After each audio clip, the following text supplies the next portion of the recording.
La cause écologique, souci des pays développés, est-elle imposable et réalisable dans des pays en développement? Les paysans indiens sont-ils des salauds? Début novembre, ouvriers, écoliers et une partie des fonctionnaires de New Delhi ont été invités à rester chez eux. Raison de ce confinement? Une énorme concentration de particules fines, 25 fois plus forte que les recommandations de l'OMS. Capitale de l'Inde, New Delhi est régulièrement en tête du classement des villes les plus polluées au monde, mais cette fois, les coupables ne sont pas que les conducteurs de poids lourds ou les industriels plus soucieux de Dame Nature. Outre la part des pollueurs habituels, les vents ont drainé des nuages de fumée issus du Pendjab, cette région du nord. Les agriculteurs y ont brûlé les restes de leur culture d'été pour préparer leurs champs pour l'hiver, un choix motivé par des raisons économiques.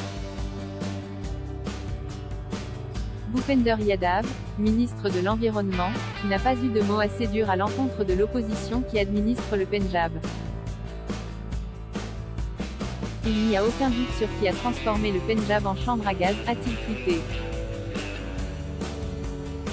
Le plus haut responsable politique du Pendjab, Bhagwant Mann, a retorqué que son administration n'était entrée en fonction qu'il y a 6 mois. En 2018, une étude de l'Institut de politique énergétique de l'Université de Chicago estimait qu'en moyenne, un Delhi perdait 10 ans d'espérance de vie à cause de la pollution. Persuadés d'être les phares du monde, nos écolos rivalisent de créativité pour montrer la bonne voie. Sur son site internet, la mairie de Grenoble affirme sans rire que la révolution verte est en marche. Un message qui n'est visiblement pas parvenu jusqu'en Orient. Depuis des années, l'Inde est l'un des plus grands pollueurs au dioxyde de carbone. Après Grenoble, Éric Piolle devra aussi convertir les paysans du Pendjab aux vertus de la trottinette électrique et du tri sélectif.